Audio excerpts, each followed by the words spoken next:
is very much focused on our power and conflict poems. It's difficult when you're writing, when you're talking about these, because the obvious thing is to talk about individual poems. Because I mean, I know there's a comparison here, and you know, I could easily go down the line and talk about comparison a lot, but do bear in mind, this is very important. Again, this is my paper, so I know it very well. There's no assessment objective for comparison. So the reality is, as long as you're answering the question, you're fine. There's no need for a comparison structure. There's no need for it to be really closely sorted. You compare at the beginning, you compare at the end, that's fine. I generally would say that the best way of dealing with it, because it means you're answering the question, is that with the second poem that you choose, that's when you can write comparison. Right. You just, sorry, unlike this, similar to this, that kind of idea. But I do think it helps you in that idea that we've been talking about, that if we're trying to look at something at a grade 6 level, it helps you to have an interesting connection between them, to have something thoughtful, allows you to go a little bit deeper. Because the biggest danger that we have, it's got better in recent years, but it's often been a problem with power and conflict, is that people tend to just write an analysis of the poem and not really pay enough attention to the question.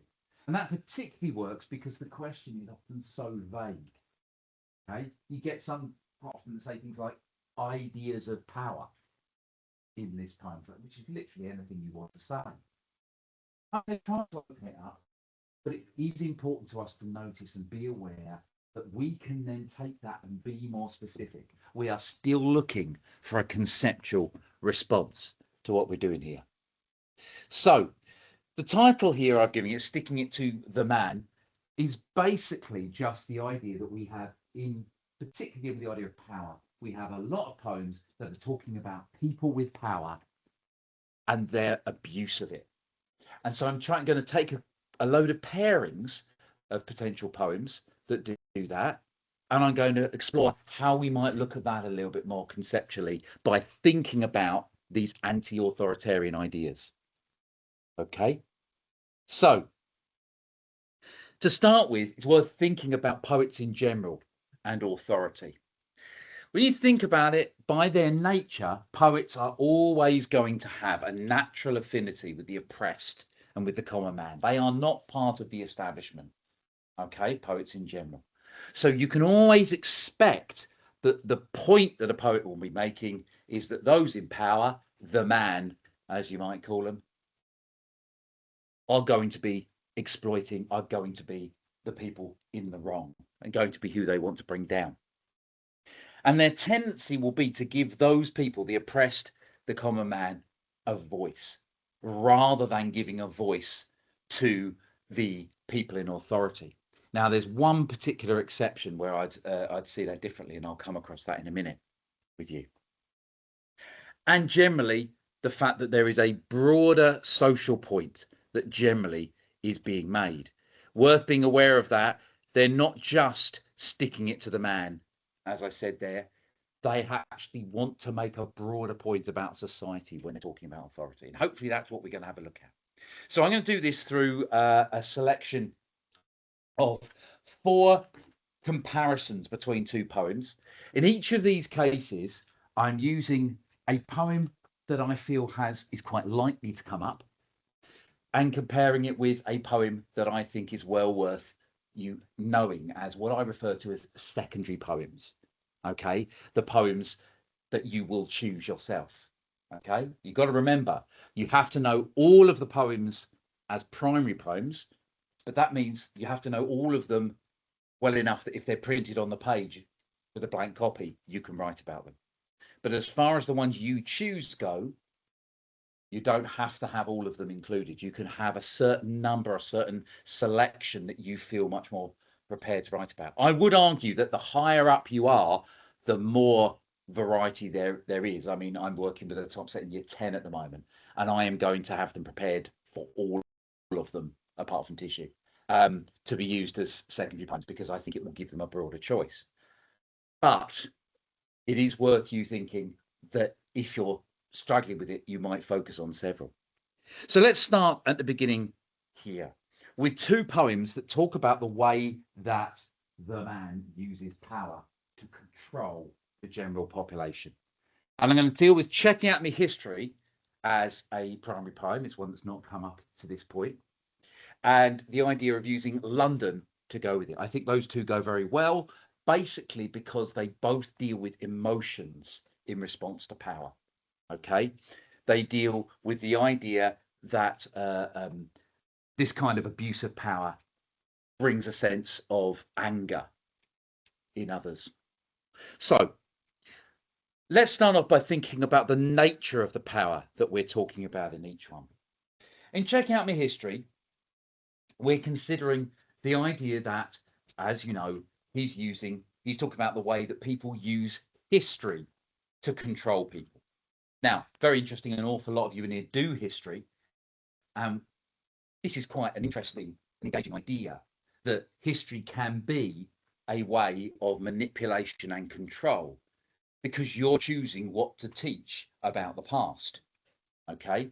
And he's particularly thinking here of colonial colonized people being oppressed by being taught the history of their oppressors. Okay. So by doing so, the writer is talking about prioritizing and destroying culture potentially through talking about the choice of history and those ideas of what to say. Now, that you can see very much is the basic idea when he takes the opportunity to create two very clear constant opposing sections. Check out my history. Many people think, well, how do I write about that? It seems a bit simplistic. But the structure is a very important part. And that's one of the ways he does that. He moves from these nursery rhyme type passages, dem tell me this, dem tell me that rhyme really basically have a simple rhythm to them, in which he then mocks essentially all of the things that he's been taught by providing a few examples of things like, 1066 and all that, as I'm sure you've discussed before, bringing up a date in history that pretty much everybody knows. But not that many people are that comfortable telling you why it's an important date. They just know what's there. And so by saying and all that, it's just not important. And of course, how important is it to a Jamaican man that the Battle of Hastings happened in 1066? That's where he's going. My favourite one is always when he talks about the man who discovered the balloon. And there's three things in there, aren't there? First of all, he doesn't even know the name. It's just a man. Can't remember that. Secondly, no one discovered the balloon, right? It wasn't just lying there and they found it. So again, he's getting that deliberately wrong, as in, I don't really care. And the balloon, referring to the hot air balloon, well, I mean, who cares about that? How important in the history of the world is the hot air balloon? So why do we need to know that? So he's destroying it through these kind of humor things. In both of those cases, of course, he juxtaposes it with a nursery rhyme or a pantomime, as though they're the same level to him. So that is how he jokingly shows us that they are trying to destroy the culture by choosing pointless historical elements to do so. Whereas with London, as many refer to, the opening part about the chartered street, okay, that he wanders through, and the chartered Thames. Now, if you look up what chartered means, you'll get an awful lot of different answers. But essentially, it appears to be the idea that it's privately owned, okay? That sense that this is something that is belonging to a certain number of streets are. Like they're owning the street you're walking down, okay? They're owning the river that goes past you. And these, of course, are the gentler, nicer places that he goes to. So by showing you the nature of their power, it's by taking control of things that you actually can't take control of. Okay. For one thing, famously, as I'm sure all of us are ready to use, you can't charter the Thames. Okay, really, can you? Can't control the Thames. It's a river. It flows, right? You don't have control of it for one thing. It's different water from one second to the next. So what are you actually controlling? But also noticing that it's as he walks down those chartered streets, those nicer, more privately owned streets, that he marks in every face he meets marks of weakness, marks of woe. It's when he's in the nicer part of it that he notices the weakness and the sadness in every face he meets, with that double meaning of mark that he uses. So there immediately is a comparison about the nature of this power that they've got. People deliberately destroying and controlling culture and heritage through the use of history and education, and people taking private ownership of things that really can't be owned. But what we're seeing is both of them are essentially failing in what they're doing. Now, both also then demonstrate the subtlety of that exploitation that they're showing here. Now, in terms of checking out the history, I'm going to focus in on what I've identified there as the isolated stanza. Now, what I mean by that is, if you look at the structures we said of check out my history, you see that it's got, and we'll come back to it in a minute, the framing device. You know, the bit at the beginning that is repeated at the end with a slight change. The dem tell me what they want to tell me. Then it goes into that pattern of the dem tell me nursery rhyme style paragraphs, and then those flowing paragraphs about Black history, which are poetic and beautiful and essentially show that finding your own history is something beautiful and interesting. And it goes back and forth between them alternately, except for one stanza, and it's from lines 31, 35, 32 to 35 in the poem, where you get an extra one thrown in. It's the one that says, "Dem tell me about Lord Nelson and Waterloo, but dem never tell me about Shaka the Great Zulu. Dem tell me about Columbus and 1492, but what happened to the Caribs and the Arawaks too." It then goes on to another dem tell me one and back into the thing there. Now, why is that one added in an extra? Well, I think one of the things we can see there is because that's the hard-hitting one. Most of the rest are jokey, mocking things, all that stuff about Robin Hood camping around everywhere, and King Cole being a merry old soul. This one, there's no humour, no mockery in, because what's he talking about? He's talking about directly colonialism. Lord Nelson, the Battle of Waterloo. We're talking about 19th century history. Now, they're not actually colonial battles, but we're talking about the height of colonial Britain defending itself in the Napoleonic Wars, right? This is Great Britain, as it's called. Britannia rules the waves.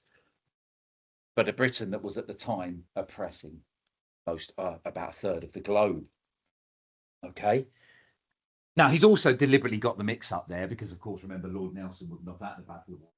Nelson was a Navy commander. Waterloo was a battle on land. But by comparing them to Shaka Zulu, right?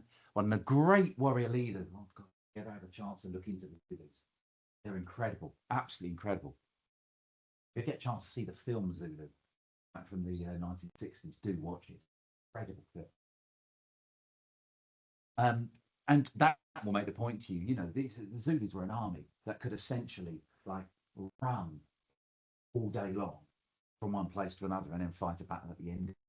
They were warriors that fought right through to the end. They were armed with very little, just spears and a homemade shield, and they repelled and actually slaughtered in one battle an entire section of the British Army. Shaka the Great Zulu built a nation himself. Look at the comparison between those two figures, Lord Nelson, Shaka Zulu. Why are we taught one and not the other? Is it because Shaka Zulu was fighting against the British, fighting against the oppressors? And then we get the really hard-hitting one, Columbus in 1492. Now, many of you will have looked into the poem and will know that this is where the poem started. It started with the idea of Columbus in 1492, that he picked up a history book in his school and found that it said history of the West Indies, as it was known then, began with the invasion of Columbus. And he was like, well, hang on, there was quite a lot before then. And that's what he's coming to here. Again, another date, 1492, Columbus. Many of you know there's a mixed idea of the heritage there. We're generally taught he's this great founder, the discoverer of America, even though it was already there. But for many, he's a genocidal maniac, essentially, who wiped out entire populations, okay, entire tribes. He reminds us of the Caribs and the Arawaks, the people who were there before, the people who were in the Caribbean before that. What about them? Why don't I learn about them? Again, the point is, it is the oppressor, not the oppressed, that you learn about. You know that famous thing of history is written by the winners?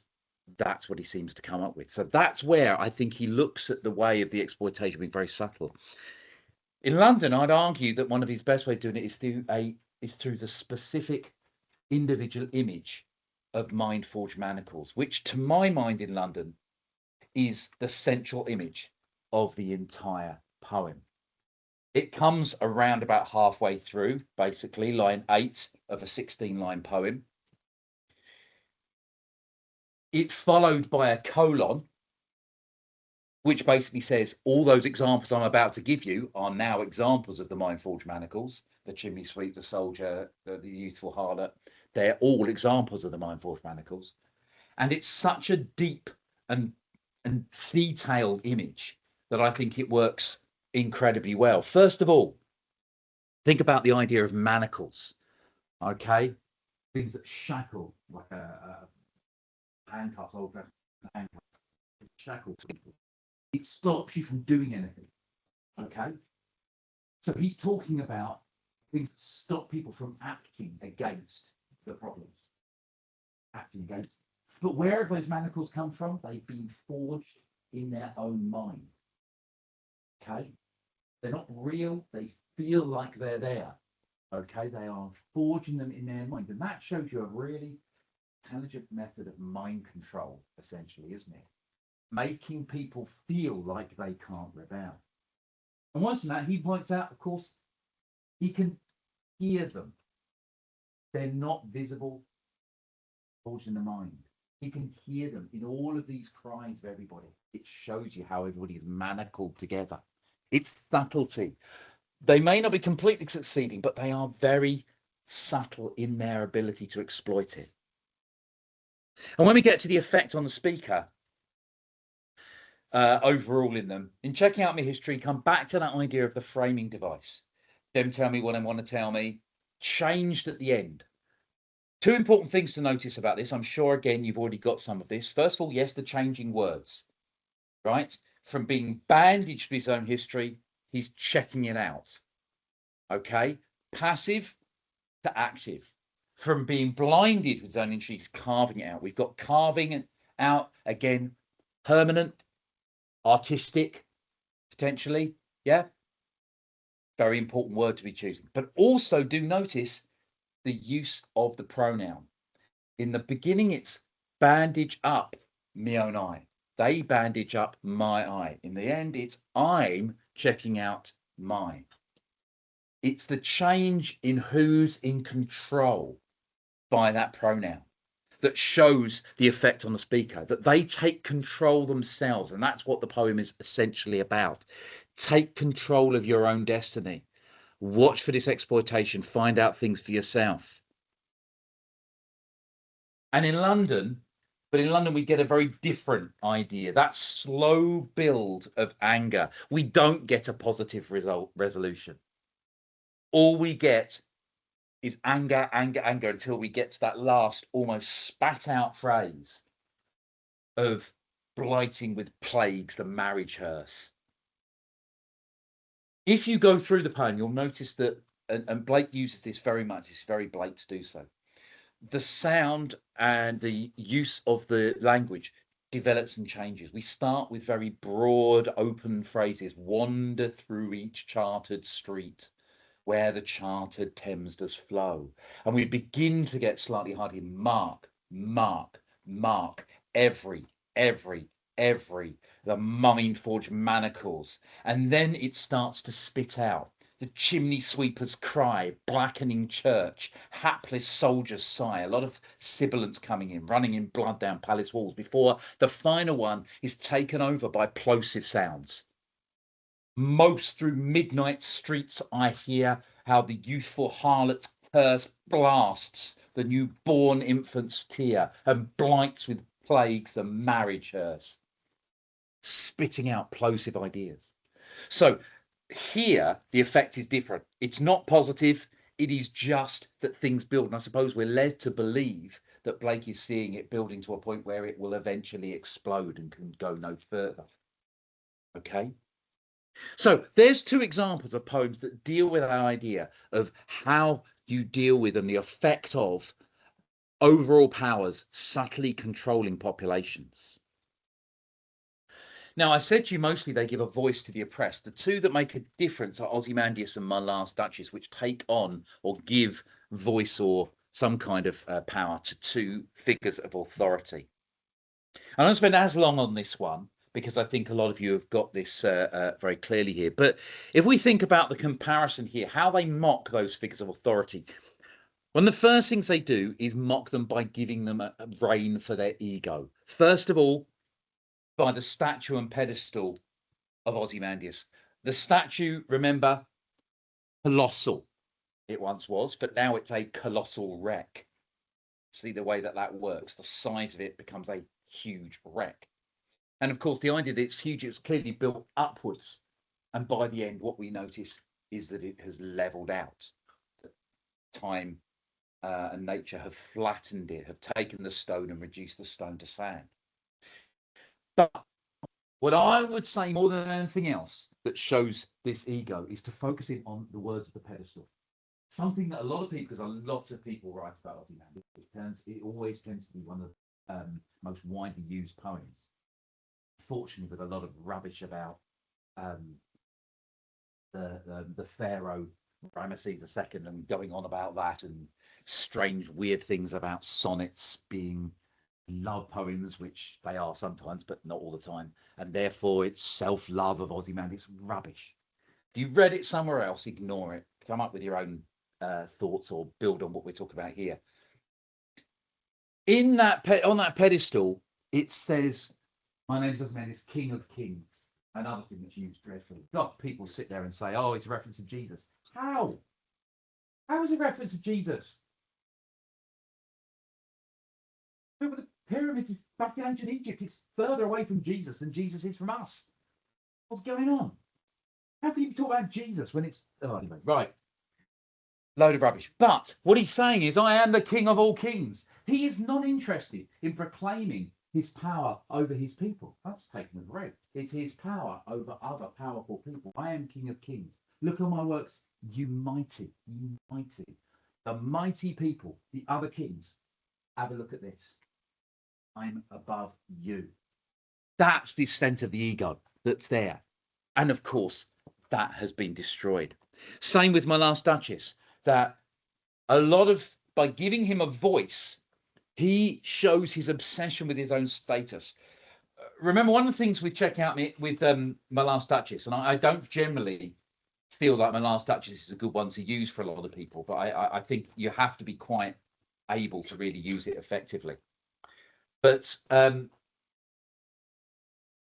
whole thing is the pattern of the ease with which he speaks about what he's done. The fact that the whole thing is just so calm and relaxed and organized. But then there's one moment where the punctuation seems to suggest that he is losing a little bit of control, the punctuation, the pace. And that's when he mentioned how she ranked my gift of a 900 years old name with anybody's gift.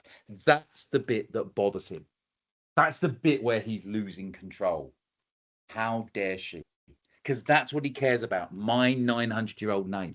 He's not, when you look at it, actually bothered about whether she went with other men. He's bothered about her not showing him respect because he's so important. Remember, he's identified the whole way out purely by his title. He is the Duke. That's the only thing we know about him, the Duke of Ferrara. He's never given a name. He's purely by his status. So think about that. That idea of him as somebody who sees himself as unimportant, his false modesty, where he keeps referring to the other guy as sir, even though it's a servant. Okay, that place where he understates himself all the time, keeps claiming he's got no skill in speech, even though he's clearly like one of the most eloquent people you'd ever hear. Ways of knocking down someone through their own ego, and particularly when you see their attitude towards others. In Ozymandias, think again about this idea of the hand that mocked them and the heart that fed. Again, another one that people get wrong an awful lot. But it's his attitude to other people around, isn't it? How did he feel about his people? His hand mocked. How can your hand mock somebody? I suppose by what you give to them or don't give to them. He mocked them through what he had to give to them but didn't give them, maybe. And his heart fed on them. His heart, he's in the thing that should be the center of you as a human, fed on the suffering of his people. Whereas in My Last Duchess, of course, we have that painting, the metaphor of the painting that's central, which shows his attitude to the Duchess in particular, where what he does is essentially imprison her, control her by placing her inside a painting, kill her, have her alive purely in a painting for him to control and cover and uncover as he wishes. It's again playing to his ego very much, isn't it, of who he is, it appears to be. However, I'd also throw in as well the bit at the end that very few people ever talk about, which very wordy, very wordy in some ways, but really brings about the meaning of it when back to the count. The fact that the servant in front of him is the count's servant, and the whole point is he wants to marry the count's daughter. Right? And essentially what it becomes clear is that he's threatening the count. He thinks that the way of making sure he wants a better dowry for marrying her, right? You know, the gift of money that marry. He wants a better dowry. And so he seems to think that the way of doing this is to point out that the last time in marriage somebody upset him, he had them killed. Sure, whether that's going to work well with the father, is it? You know, I had my last wife killed, so give me a better dowry. Well, no, actually, I think I'll marry someone else. I don't know, maybe it did work back in those days, but it does show you his attitude towards other people. They're just there to be forced into what he wants. There's no sense of their humanity. However, it's about mocking, as we said, and the mocking comes through the idea of the real power that lies underneath it. As we know with Ozymandias, the real power lies with nature or with time.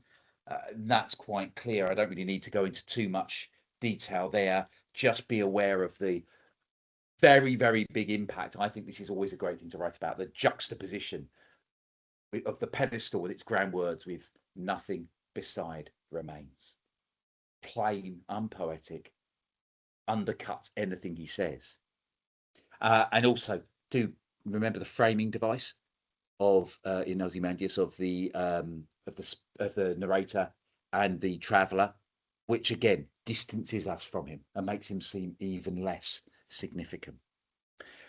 Whereas the real power in My Last Duchess, of course, ends up really with the Duchess, because he thinks he's controlled her by placing that painting, but she will remain in that painting long past his death. By setting it back in the Renaissance, that's what he's making us remember. All these Renaissance paintings, things like the Mona Lisa, whatever, they outlasted people like the Duke of Ferrara. Who's heard of the Duke of Ferrara? But who's heard of the Mona Lisa? There is the true power, as well as the fact that every time he does reveal his power and undo it, everybody goes, oh, what's that look on her face? And he has to go through this story about how she upset him and everything. Or if you really want to go further with this, and I always think this is a lovely idea behind this, who has the real power? In Ozymandias, is it the artist? What artist? Well, first of all, the sculptor. Because remember, when the traveller sees that shattered visage, shattered, his power shattered, when he sees that, he looks at it and he doesn't think anything about Ozymandias. He thinks, that sculptor was good. Remember that? That's what it says. All those features that you see, tell that the sculptor read those features well. That is where the real power lay. After all these years, the sculptor, nobody knows his name, that's it. He's the one that people pay attention to. And therefore, by extension, art is far more powerful. Art outlasts. And who is writing the poem?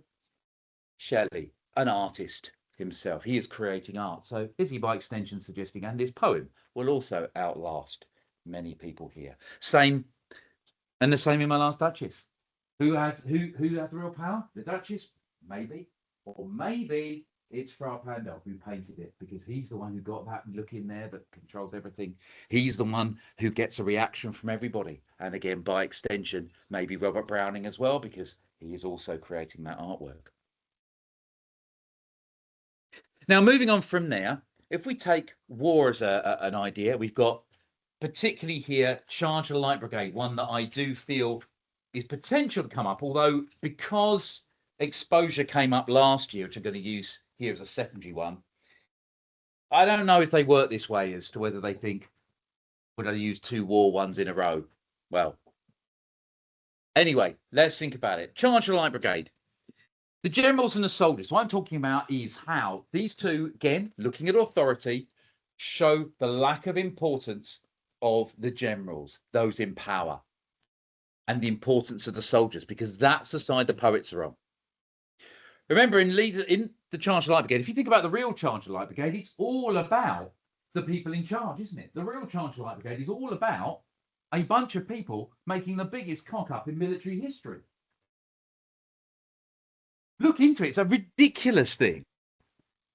It's amazing how the mistake happened. It's just the most incompetent thing you'd ever come across. But in the poem, they're not there. That's what we get. Charge for the guns. He said. Who? Don't care. Not though the soldier knew someone had blundered. That's as much as we get. Someone blundered. No one else. These people become the background. They're not important, despite that's what's going on here. We talk about Charge of the Light Brigade as this great patriotic poem. But in reality, it's not. It's a poem that's dealing with praise for soldiers, for the everyman. In exposure, of course, they again are faceless and excluded. They're not mentioned. Nobody above the centuries really is mentioned in the poem. There is no sense of anyone being in charge. By leaving them out, they seem even less important. So instead, we get the soldiers, who, of course, Charge of the Light Brigade, Tennyson focuses on as heroes. Theirs not to make reply, theirs not to reason why, theirs but to do and die. That essentially is the point in the end. They don't make decisions. They just have the idea to do and die, as they say. Okay? The idea that they will go and fulfill whatever command. That's heroism for you, as far as he's concerned. We have the fact that they transform from soldiers into actually heroes in line 44. When while horse and hero fell, they become a hero. And of course, the end is all about telling us we need to praise them. That's what they become. In exposure, as we know, they are a collective group. There is no sense of anything beyond the we. There is no individual identity in the poem at all, except potentially the unknown faces that they find frozen to death at the end. There is no individual identity. The soldiers are as one.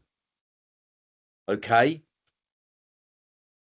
And then finally, of course, the incompetence of the two of them here. The incompetence in Charge of the Light Brigade, probably best summed up by that idea of that they're forced to ride into the mouth of hell. Well, that can hardly be a good thing there. Or sabering the gunners, the idea that they're ending up with swords against guns. Not really very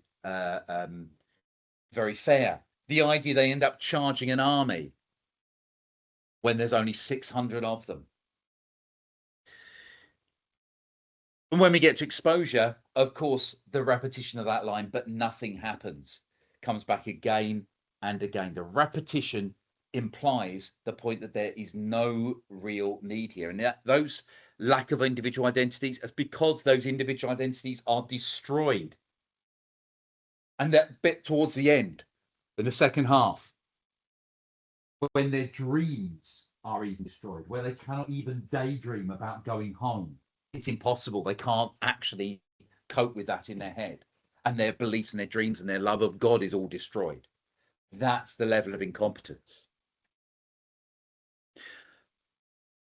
I'm just going to very quickly show you the last one here that I was going to go through, which is 2 poems that deal with authoritarianism in a fictional sense. They're both invented things. The Emigre, which has not come up before, and the potential of kamikaze.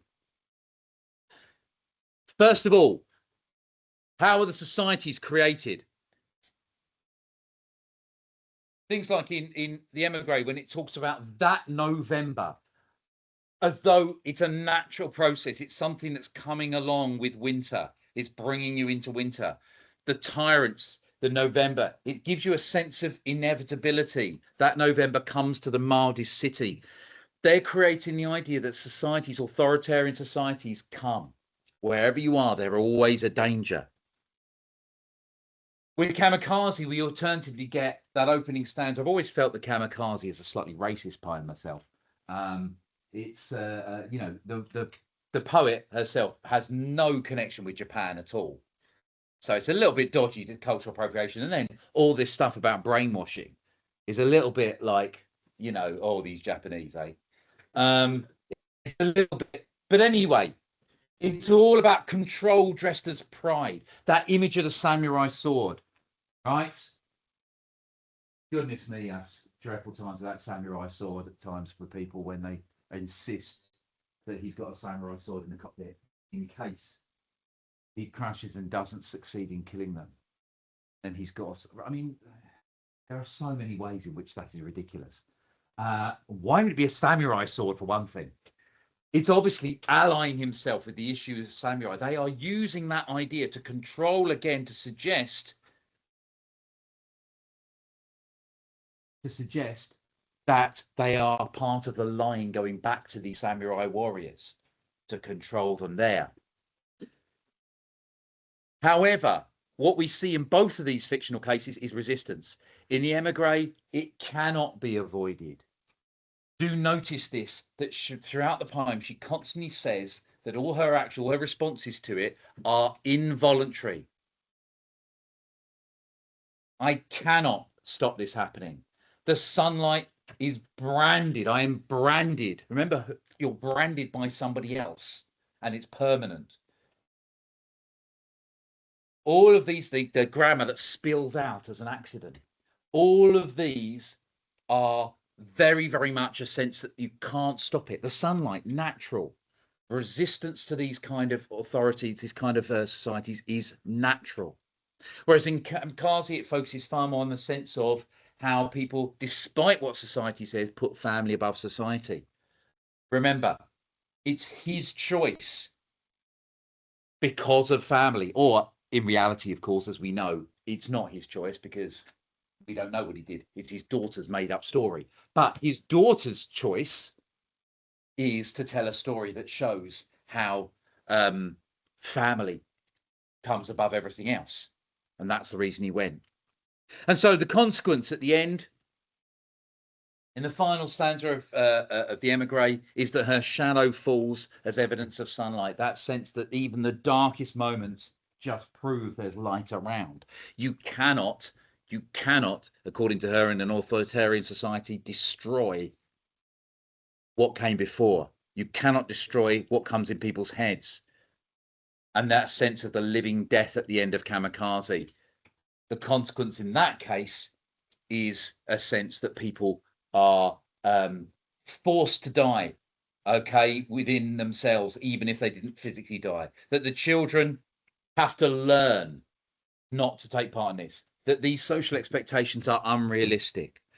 Remember, the point in the end is, it is natural for an artist to attack authority.